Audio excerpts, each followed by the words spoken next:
I was cheated on by my wife who slept with someone just for herself, so I left without a word. Since I was a child, I envisioned myself in a family with a loving and caring wife by my side, wonderful children, and a happy ending. However, as is often the case, all of my ambitions and plans were dashed at the last minute when my wife decided that, before having children, she needed to take a little more time to herself. Jim Dees, the Chicago Cubs baseball analyst, never fails to entertain me on a Saturday afternoon. I logged in to watch my favorite Cubs play the Cincinnati Reds on Premier Sports. During a break in the game at the famous Wrigley Field, Dees, who had a successful career with the Houston Astros, was applauding the lovely child of a fan in the stands. The phrase "quality baby" has become somewhat of a hallmark for him, and I'm not the only one who looks forward to the moments when Dees spots a young admirer in the audience. The Cubs' dominant 7-2 lead in the fifth inning, along with the Reds' pitching change during the break, added to the excitement. My wife of 6 years just came in with another beer for me and a glass of wine for herself. My focus shifted from the quality baby to my wife. Sorry, Jim, but the sight of my wife in snug short jean shorts and a fitting halter top was far more appealing. My wife taunted me, looking at the huge screen saying, "Having quality baby time, yeah?" "Nothing beats quality wife time," I replied, making her blush as she sat beside me on the sofa. I wasn't quite restrained, so I started staring at her. "You guys are so easy to understand," she chuckled, allowing her breast to jiggle slightly as she shrugged. We sat in silence, watching the Cubs score 2 more runs before Vivian decided it was time to talk during the commercial break. "Hey, why don't we go to Chicago next weekend and start off our quality baby-making time with some fun?" Vivian proposed joyfully. "You could watch a Cubs game, and I could go shopping or something." I caught Vivian's suggestion with the "or whatever" and gave her a sideways glance. "You wouldn't want to attend the game with me? Am I contagious or what?" I teased innocently. I felt her body tighten against mine. "Well, I figured we could each have some me time that weekend before we dive into the whole chuck the birth control pills and start our family plan," she said, flashing me her beautiful grin and dazzling blue eyes. It was well known that I seldom refused her requests, especially when accompanied by her alluring smile. She'd been using that method on me for the past 8 years, 6 of which we'd been married. However, something about that moment felt odd to me. I didn't completely oppose her approach, but I also didn't passionately embrace it. "Sure, we can work it out. Let's head to Chicago," I said without much excitement. "We can both take Friday off and go up there Thursday evening. I'll make the arrangements." "Trust me," Vivian exclaimed passionately. It appeared to be a little glitch, and I didn't think about it again until late Friday afternoon in our hotel room when I turned on the TV to watch ESPN. We'd already had lunch at a neighborhood eatery and gone to the Shed Aquarium. "So, what's the plan for dinner?" I questioned Vivian while I considered what to wear for the evening. She didn't answer right away, and when I looked from the television to my wife, I swear I saw her shiver briefly. "Tonight is the Cubs game against the St. Louis Cardinals. You're sitting just behind the Cubs dugout on the third base side. I thought you could eat and drink there," Vivian explained. "For me, it's dinner. The evening will conclude with drinks and dancing at one of the city's best clubs. I'm not sure when I'll return, and I don't plan to be around much on Saturday either. Then, when we get home on Sunday night, we can have our pill-dissolving ritual and begin planning our family." Wait, are you serious? I'm not going to let you go out alone in Chicago for 2 nights and 1 day. What about us? What about our promises?" I virtually shrieked. Vivian glanced at me as if I were a slow child who needed an explanation. The latter part of that judgment was correct. We've been talking about having children when we both turned 30 since before we married. Okay, we're there now. But I've decided that because I'll be doing the majority of the heavy lifting, I deserve a treat, a reward. "Seriously? I do not recall a reward provision in our wedding vows," I growled. "You will not be the one carrying the child for 9 months, giving up your toned physique, or putting your career on hold to raise the child. But I'll be the one working hard to support our family, missing out on milestones such as the first word. Doesn't that count for anything?" I inquired, bordering on pitiful. She dismissed my concerns as if they were nothing. "We have been together for 8 years, Hugh. Have I ever given you reason to mistrust my love or commitment? The answer is no. So, I want something for me, a bonus, a weekend affair. Not love, but yearning, for a day and a half. Then we can stop using birth control pills, and it will just be you and me forever." "Damn, woman, all I can hear is myself," I snapped. "Do you know the saying, there is no I in team? There's also no I in us. But if you go through with this, there will no longer be an us. So, if I agree to this, it will be just you and me forever. But what if we want to have another child? Same thing. In either case, it will not happen in this lifetime. Do you notice a lobotomy scar on my forehead?" "I wasn't looking for your approval, Q. I don't need it," she emphasized. "I was informing you about what was going to happen. I am capable of making decisions regarding my own body. This will not change who we are once you lay aside your ego. Not mine, sweetie. I'd have to deal with your enormous selfishness before I could even think about my own, I responded harshly. Perhaps I should go have the same kind of fun as you. She seemed surprised. The superior attitude she had displayed minutes before had evaporated, and she appeared uncertain. She went for her phone and sent me my Cubs tickets for the night. You drive the car, and I'll take an Uber to my destination, she replied, evidently recognizing I wasn't that type of person. With an angry shake of my head, I collected my keys and phone and left the room without looking back. I could only guess she imagined I was going to the baseball game as a devoted, soon-to-be cuckolded partner. Rather than attending the Cubs game in person, I decided to listen to the radio while driving home. Pat Hughes and the Cubs were in excellent form as they secured another victory. I had no real plan other than to put some distance between myself and Vivian. It's discouraging when your perception of someone differs significantly from reality. Vivian Langer was a teller at my bank when I went in to collect my first paycheck from the National Transportation Company, where I had recently been recruited. She had only been at the bank for a few weeks, having just graduated with a degree in finance. I stood in line, admiring the petite blonde with green eyes and what appeared to be a large bust beneath her exquisite top. She effortlessly conducted brief discussions with customers while swiftly managing their transactions. When it was my turn at her window, she said, "You know, your employer can set up direct deposit for your paycheck, so you don't have to wait in these queues every Friday." She smiled brightly. I was aware of this, as the company's payroll director had informed me before my appointment. However, I preferred the traditional method of receiving an actual paycheck. Over the summers, having worked for my father as a child, electronic transactions were not an option. I developed the habit of depositing my checks in person and felt at ease sticking to the old-school way. Absolutely, but if I switched to electronic payments, I'd have no reason to visit you, I said, noticing Vivian's name on the plaque next to her window. She blushed pleasantly and responded with a radiant grin, anxiously biting her bottom lip. I realized there could be mutual interest. Over the following 2 weeks, I purposefully chose Vivian's line, even though there was a shorter wait at another teller station. Despite the other teller's invitations, I merely smiled and waved to Vivian, who understood my preferences. While I believe myself to be composed and logical, I am also confident in my interactions with women. The following week, I gathered the bravery to ask Vivian out on a date, and she agreed. Vivian proved to be outgoing and intelligent.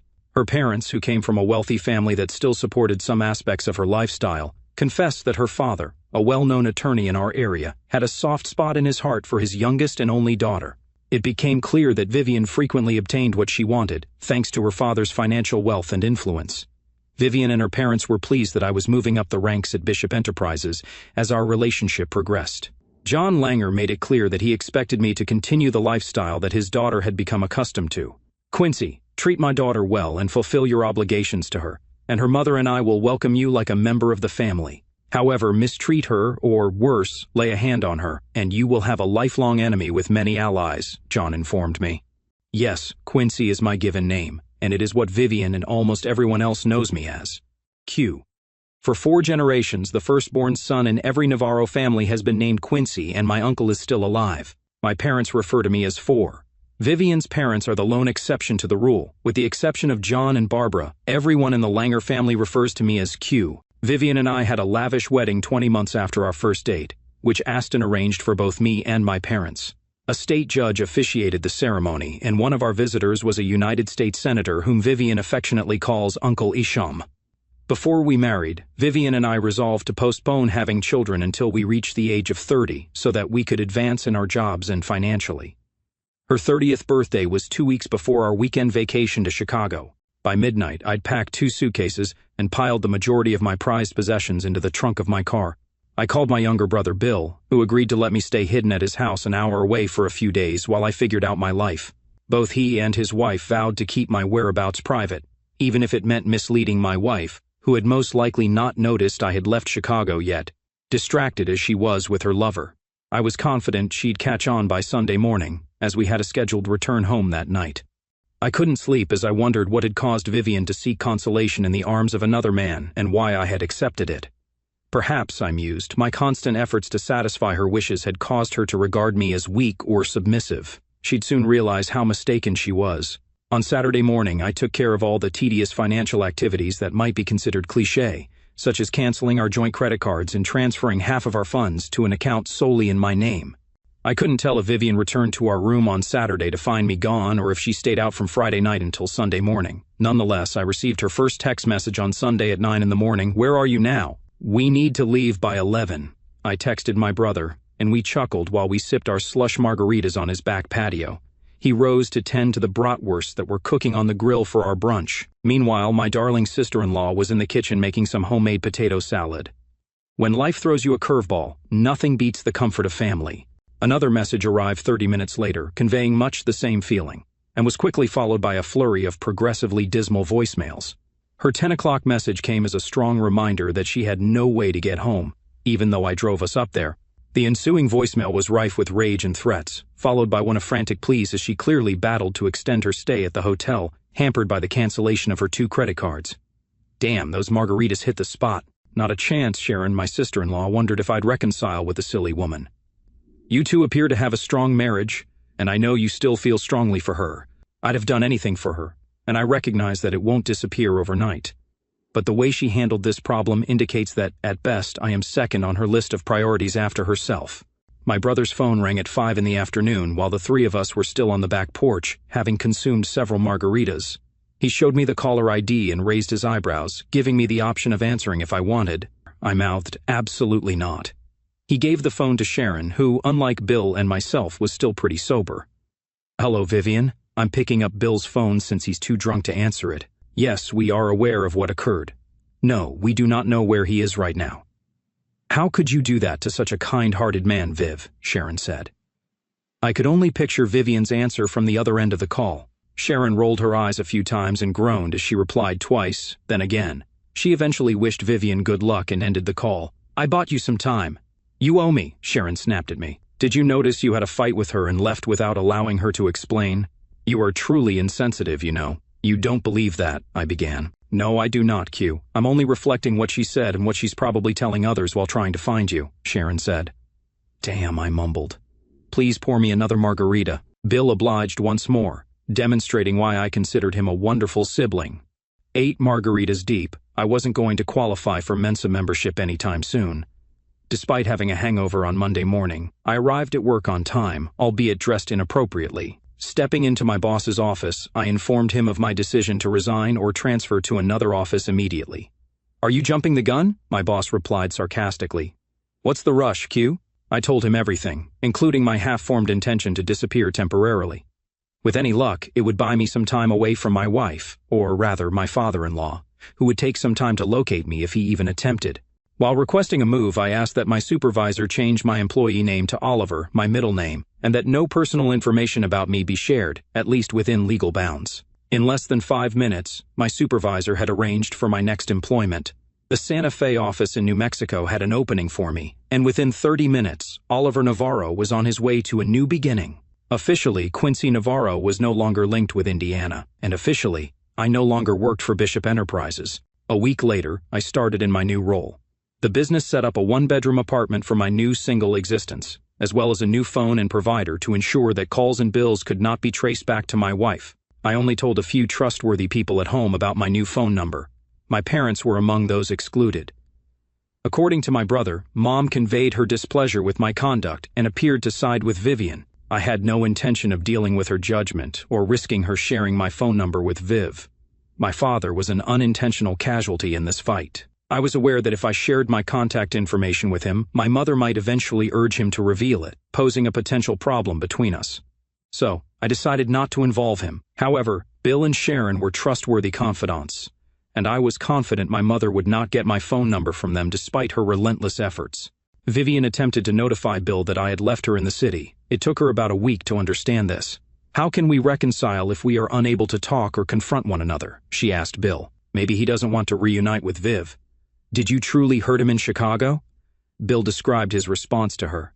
"It was only 2 nights, Bill. It didn't mean anything," she insisted. "Perhaps not to you, but to him it meant everything," Bill responded.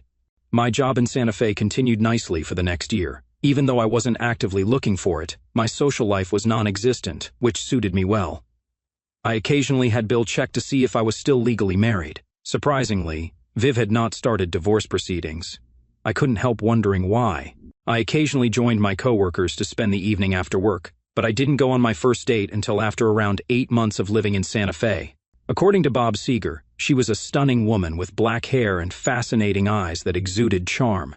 She was of mixed ethnicity, half Pueblo and half Hispanic, and her strong, muscular legs were wonderful, especially since we ended up in the same bed. We met several times, but I realized she was looking for a long-term relationship, which I couldn't offer her. 2 months later, in my favorite quiet pub, I met Evangelina, also known as Angel, while sitting at the bar. She epitomized traditional Irish charm with her dark red hair, freckles, and vivid blue eyes. It was eventually discovered that she had the legendary Irish temper as well. Still dressed in my jacket and tie following a long day at work, I was nursing a shot of Jack Daniel's Tennessee Honey when a woman's voice said, "The one at the bar is mine, girls. You each find your own," as a group of women entered. I assumed they had just finished a shift at one of the nearby industries, as they were all dressed in jeans and work shirts. The person approaching me had her shirt partially open, showing a generous décolletage. I couldn't help but watch her stroll with her bosom bouncing. "What's on the menu tonight, Mr. Fancy Suit Guy?" she inquired, smiling broadly, her eyes dancing. "Tennessee Honey, does that tickle your fancy?" I responded. Angel and I spent the evening talking, dancing, and drinking. She revealed that she was having a rare night out while her 2-year-old was with a babysitter. With a tinge of embarrassment, she disclosed that the child's father was unknown to her. I ended up drinking a little too much, finding myself alone, and I believe I was drugged by 2 guys I was hanging out with at the party that night. It taught me a few good lessons, the most important of which was that neither I nor my friends would ever leave a pub alone with a man unless we had come with him.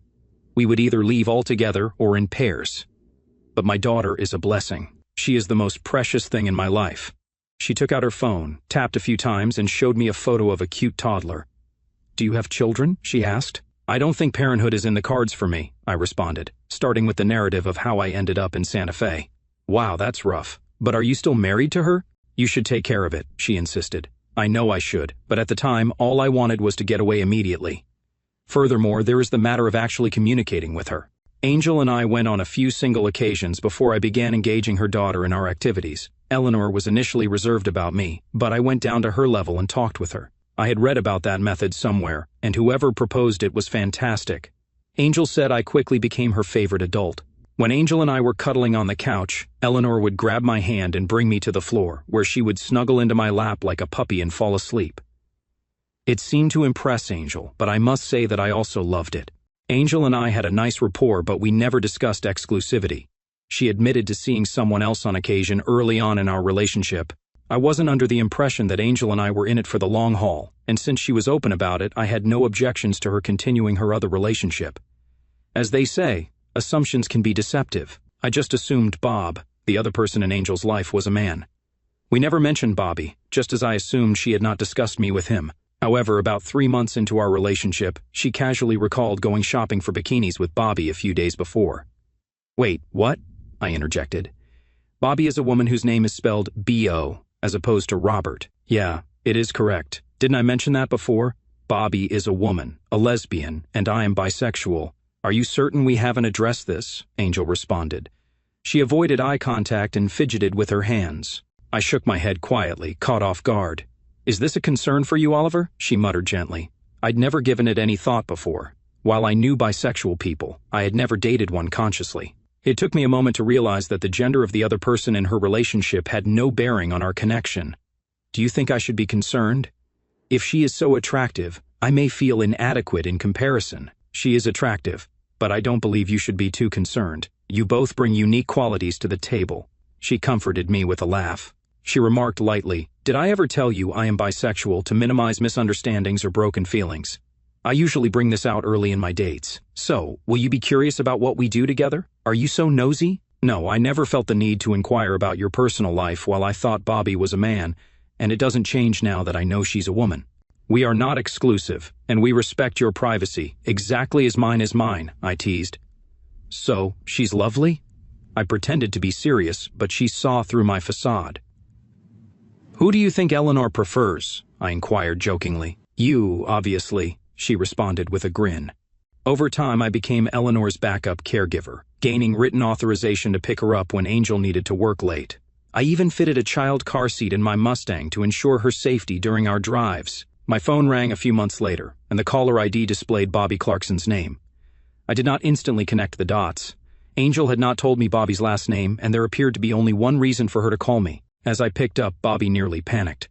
She told me that Angel had been killed in a vehicle accident on her way home from work. The authorities phoned Bobby after discovering Angel's phone, which had Bobby mentioned several times in her call history, and rushed to the hospital.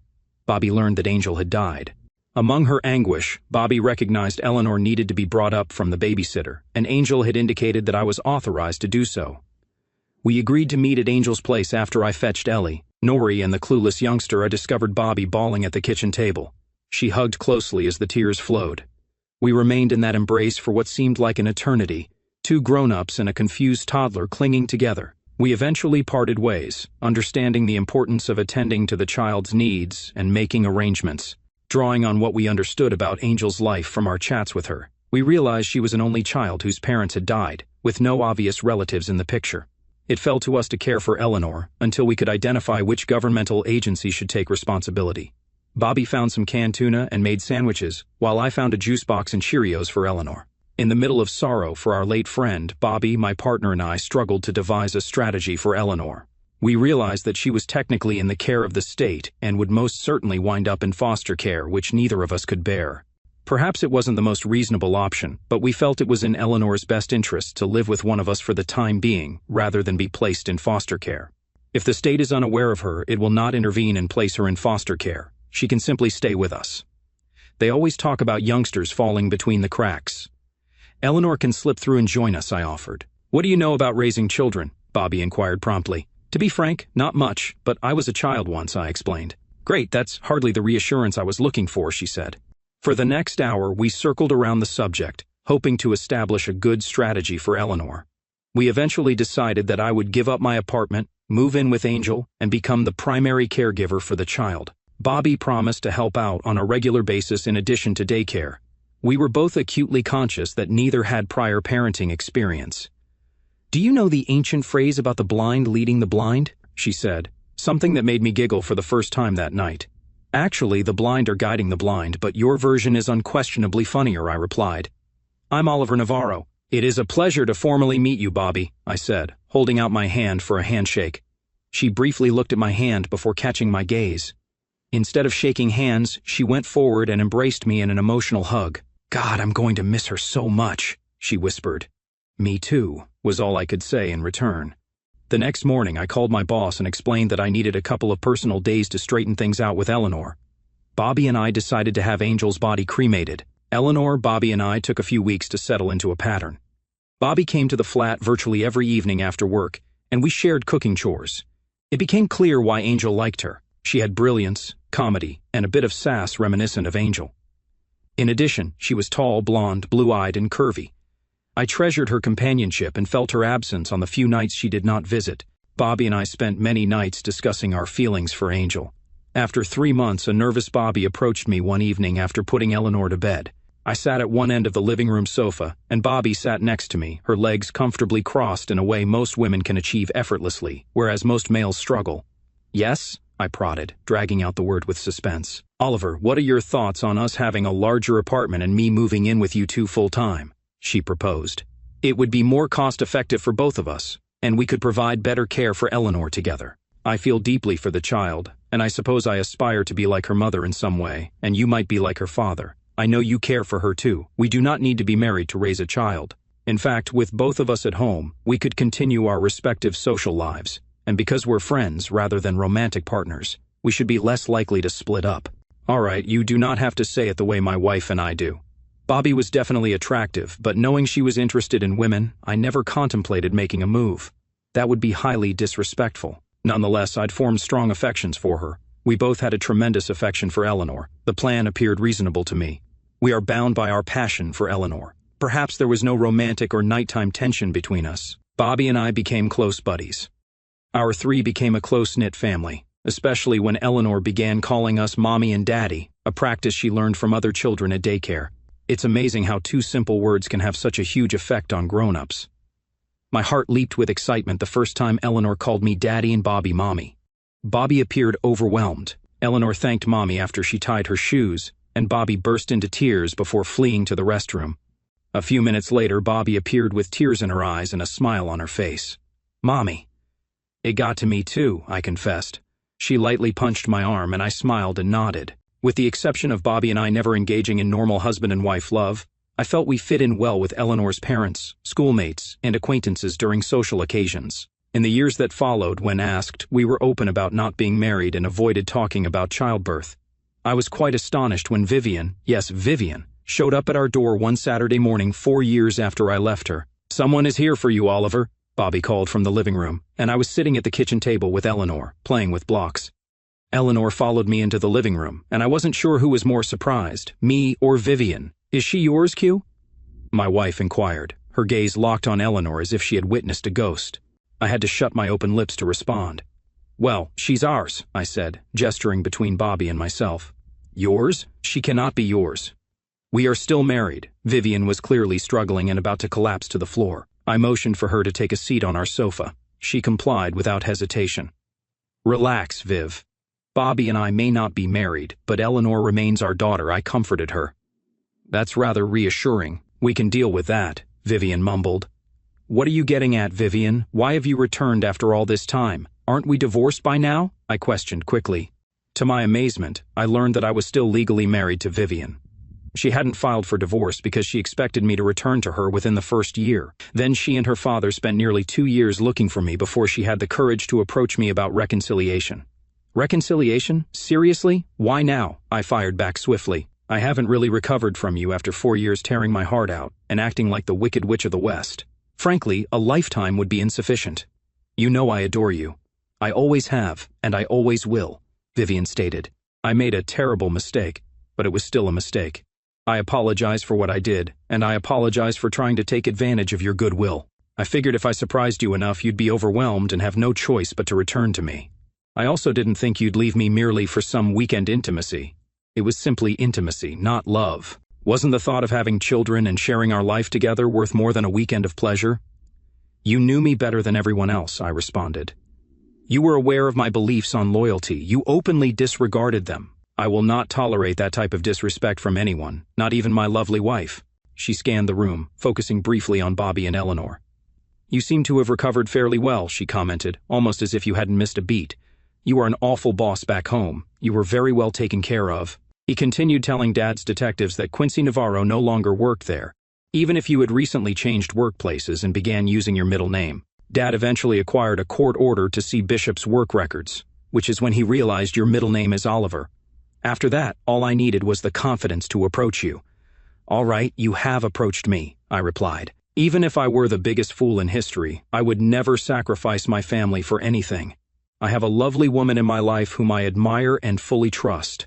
We have a profound respect for one another. We have a lovely girl who we will adore long after she has matured into a lovely woman.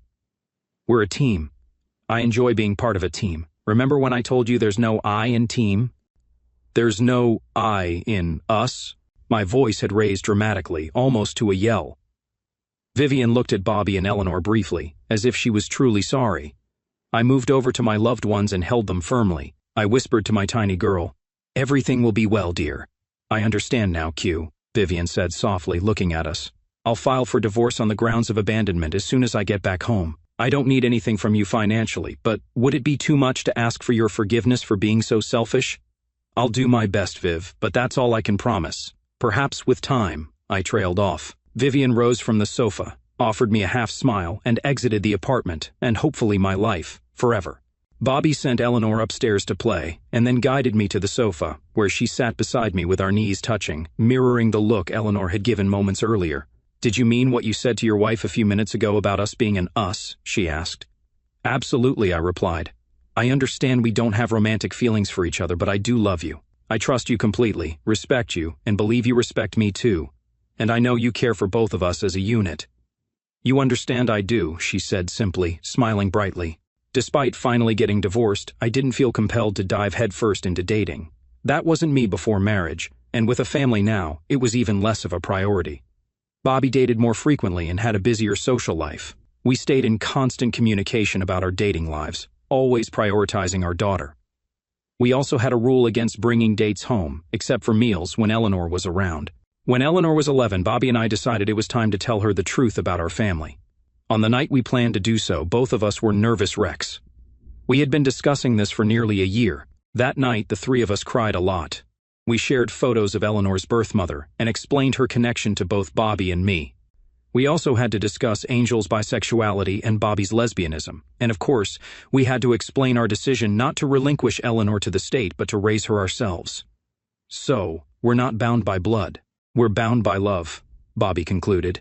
I could tell Eleanor was puzzled and anxious for days as she processed what Bobby and I had told her. She was a bright and mature child, and after a few days it seemed to click for her. You guys could have just let child services take me. Wouldn't that have been easier for you both? She asked during dinner.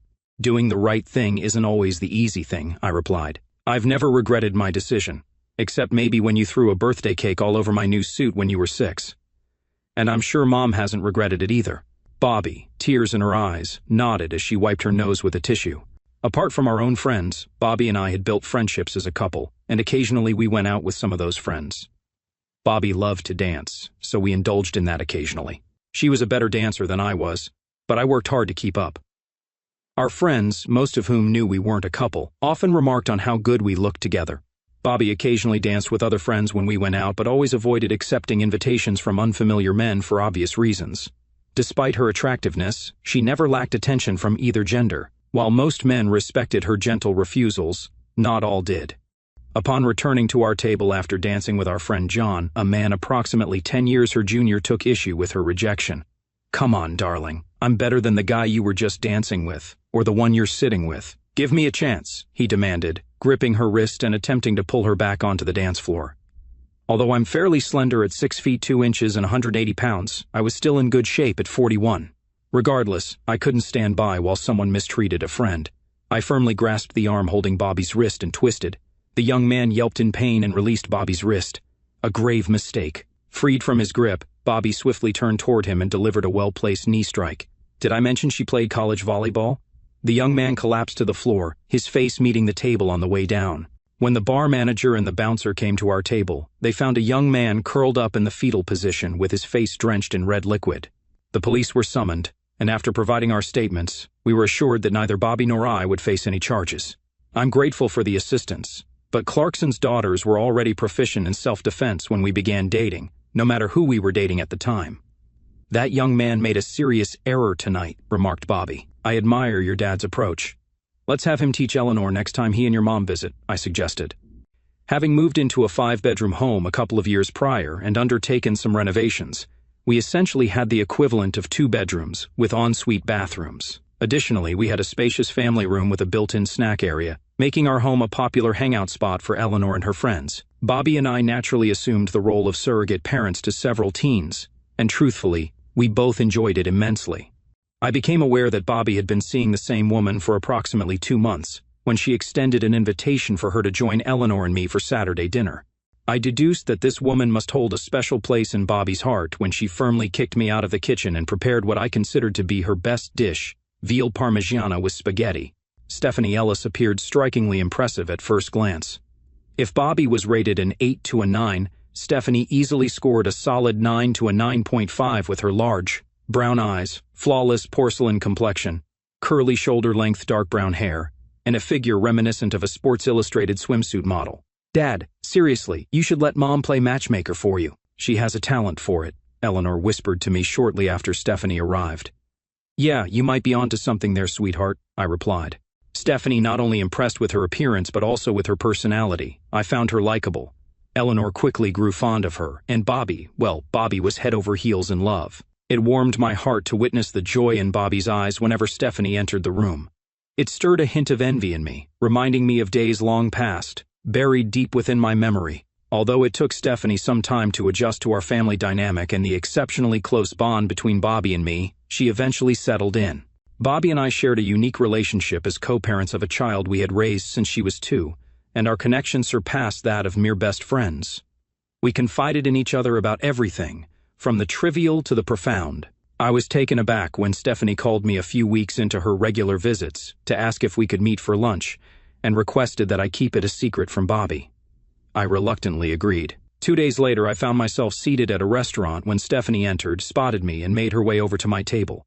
As she sat down, I noticed the envy on the faces of several men, and I couldn't help but quietly chuckle. Often, fantasies surpass reality. After exchanging pleasantries and placing our orders, Stephanie wasted no time delving into the main topic. She expressed her uncertainty about Bobby's relationship with me, and her reluctance to become involved with a woman who might already be in a committed relationship. My response elicited a concerned look from Stephanie. Wow, if only that were the case. Women as beautiful as Bobby don't typically date guys like me, even if she weren't a lesbian.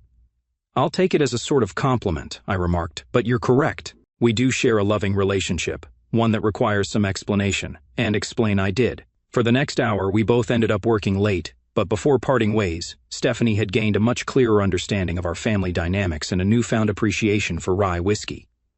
All right, count me in, she declared. I'd be honored to be part of this family.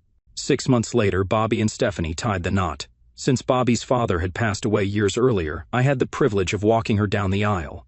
15-year-old Eleanor served as one of her bridesmaids. Eleanor bore a striking resemblance to her late biological mother, with her red hair and blue eyes. I couldn't help but feel apprehensive about being the father of a teenage girl in high school, recalling my own experiences as a teenage boy. According to Bobby and Stephanie, I didn't navigate it well. Once, Bobby vehemently objected to the idea of threatening high schoolers with physical harm for kissing my daughter. Did you see how embarrassed she was? You completely humiliated her. I agree you won't be meeting her dates anymore, Bobby protested, recalling a particular incident when Eleanor went out on a date. I'm certain one of us can convey your wishes to them effectively in the future, Stephanie chimed in. Yes, the women insisted on an apology from me. If I were to date women instead, would you react the same way, Dad? Eleanor inquired. Probably not, but then you'd have to deal with Mom and Stephanie. That wouldn't be any easier for your date, I remarked. Eleanor paused thoughtfully for a moment, her face betraying various emotions. Wow, as much as I hate to admit it, that might be even worse, she conceded. I chuckled, feeling relieved as she walked away. Are there any words more dreaded by a man than "we need to talk"? The answer is a resounding no. However, given my family dynamics, I was more puzzled than anxious when Bobby uttered those words one Friday evening while Eleanor was out with friends. She led me to our formal living room, a space typically reserved for guests. A visibly nervous Stephanie was already there, and she handed me a shot glass filled with what looked like Angel's Envy rye when I entered, and settled into the wingback chair she indicated. Bobby sat next to Stephanie on the sofa, both holding glasses of white wine. I felt completely confused. You've got me figured out, ladies. I sincerely apologize for any wrongdoing and promise not to repeat it, ever, I said sincerely. The two women exchanged confused glances until Bobby figured out the situation. Relax, Oliver, it's not what you think it is. But save this apology in case of another oversight, okay? Bobby chuckled. I need a favor, she continued hesitantly. She looked at me, then swallowed nervously, trying to speak but without success. Stephanie finally intervened. Is it possible? Could we borrow some of your white stuff, Oliver? Blurted Stephanie. There was an awkward silence in the room as we exchanged glances. Pardon me? I stumbled. Why is it so difficult? Muttered Bobby. Oliver, Stephanie, and I want to have a baby, and we were wondering if you'd be willing to provide the material for that. Would you agree to do this for us? It took me a few moments to fully comprehend what had just happened. Then a wide grin spread across my face, evolving into one of the biggest smiles I've ever worn. Hell yeah! I exclaimed, igniting a joyous uproar in the room, as the two women bounced up and down beside me like hyperactive fifth graders. How did you both choose me? Why me? I inquired once the excitement settled and we returned to our seats. They exchanged glances, both sporting broad smiles. Picking you was a breeze compared to asking you, Stephanie remarked. I know it might be hard to believe, but we chose you because of your intelligence, charm, respectfulness, good looks, and fitness, Bobby continued. You're a wonderful father and a fine man. We thought it would be incredible if our child could inherit some of those admirable qualities. Damn, I've only shed tears a handful of times since becoming an adult. That day was one of them. I cried like a newborn. You know, if you guys want, I could sell you my half of the house so you can— No, Bobby interjected. We don't want you to leave. We want you here. We were kind of hoping you'd help us raise our baby, like you and I raised Eleanor. I think we did a pretty good job of that, don't you? I must confess I took pride in the upbringing of our daughter, and honestly, I thoroughly enjoyed the experience. While I was a bit apprehensive about Stephanie's thoughts, it seemed she had already anticipated them. Stephanie mentioned that research suggests children thrive with both a mother and a father present in the household. Just imagine the potential for this child with two mothers, a father, and a sister, all before Eleanor goes off to college, Stephanie remarked amidst tears and sniffles. I managed to express my gratitude. I love you all so much, I said, tears streaming down my face. That evening at dinner, we disclosed our plans to Eleanor. She leapt out of her chair, embracing Bobby and Stephanie. "Wow, I'm going to be a big sister. How amazing is that?" she exclaimed with joy. 2 months later, Bobby, Eleanor, and I eagerly awaited Stephanie's emergence from their bedroom's ensuite bathroom to confirm her pregnancy. When she appeared with tears of joy, we shared a heartfelt group hug. On a deeply personal level, my mind was overwhelmed with emotions. Just over 13 years ago, I thought I'd never experience parenthood. Now I was only months away from welcoming a second child. Indeed, family comes in diverse shapes and forms. I always admired Eleanor's intellect and growing maturity. Over time, she seemed to handle the unique dynamics of our family with grace, even when faced with occasional teasing from peers. Despite potential challenges like Bobby being a lesbian, Bobby and I not being married, and each of us having different last names, Eleanor rarely voiced complaints about any hardships she faced. As our family expanded to include more individuals and surnames, we opted to maintain Eleanor's original last name, as it was already on her birth certificate. Despite any outside scrutiny, Eleanor remained popular among her classmates, often bringing them to our house for gatherings, whether they were from the soccer team or band. While children tended to be more accepting, some adults weren't as understanding. We occasionally caught wind of gossip from other adults, but it usually quieted down in our presence, perhaps because few wanted to confront me, and even fewer dared to challenge Bobby, known for her sharp wit when defending our family. Eleanor ended up as the second highest-ranking student in her class, and had to deliver a speech at graduation. Despite my knack for words, when I offered to assist her, she insisted I had already contributed enough and didn't require additional aid. Interestingly, she never shared the speech in my presence, nor in front of Bobby and Stephanie. It seemed I would have to wait along with everyone else to hear it on graduation day. As Bobby, Stephanie, and I entered the gym with Roman Alexander Ellis, who was almost a year old, we were frequently stopped by women admiring the baby, causing delays. Eleanor's speech was scheduled as the second address of the ceremony, and I couldn't help but smile when I saw the title "There's No I in Team" printed in the program. The essence of her speech revolved around the idea that collective effort can overcome individual weaknesses, emphasizing the significance of unity and cooperation. She used our family's differences as an illustration of how 5 individuals can function as a successful unit. I'm certain I stood a little taller that afternoon. Eleanor's words moved many to tears. The entire family embarked on a trip to Arizona State University to drop off Eleanor for her freshman year. We departed Santa Fe 5 days ahead of schedule, taking part in various tourist activities before parting ways with her. As we prepared to leave, we formed a line to give final hugs. I found myself at the end of the line, and upon reflecting later, I realized the order wasn't arbitrary. "Dad, promise me you'll make more effort to find a good partner," she whispered to me as the others made their way back to the car. "I know it wasn't a priority for you while I was at home, but now that I'm gone, Mom has a good partner. You deserve one too. I'll do my best, but I can't guarantee," I replied in the same hushed tone. Good partners like Stephanie aren't easy to come by, It seemed natural that Roman started calling me Daddy as he began to talk, and my heart swelled each time. What caught me off guard was his use of Mommy for both Bobby and Stephanie, yet they always knew which one he meant. I couldn't discern any difference in his pronunciation, but somehow the two women understood perfectly.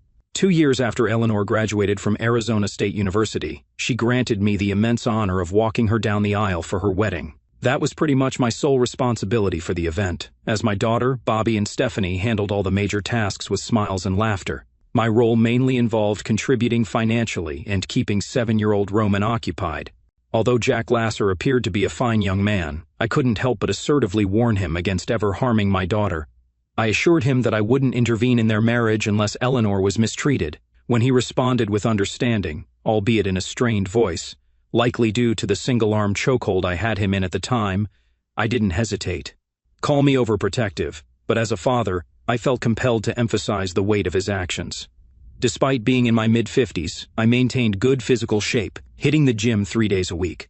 The wedding proceeded flawlessly, and I made it a point to relish every moment of my daughter's special day. I mingled with guests at every table, indulged in delicious food and drinks, and danced with numerous women. I stood conversing with a group of friends when a lively woman approached me. She had shoulder-length silver hair with streaks of purple, and without hesitation, she seized my right hand and led me toward the dance floor. "Do you have a height requirement for your dance partner, stud?" she quipped as she dragged me onto the floor, laughter from our nearby companions. "In case you're curious, I'm Aunt Deb," she introduced herself as we found our place on the dance floor. "I'm Jax's mom's closest friend. I used to change your new son-in-law's diapers occasionally back in the day." My nephew has spoken highly of you, and he warned me about your killer chokehold, she added with a grin. She flashed flawless teeth and lively blue eyes as we began to dance. I discreetly assessed her figure, noting her gymnast-like build. As the music played, I discovered she moved with grace during the lively tunes. When a slower song came on, she closed the gap between us almost immediately. "It's clear you hit the gym regularly, Deb," I remarked. We walked into the bar hand in hand to grab a drink afterward. I had a feeling she was staking her claim, though I didn't mind. However, if she was, she'd have to pass through Bobby and Stephanie, the American equivalent of the Spanish Inquisition, first.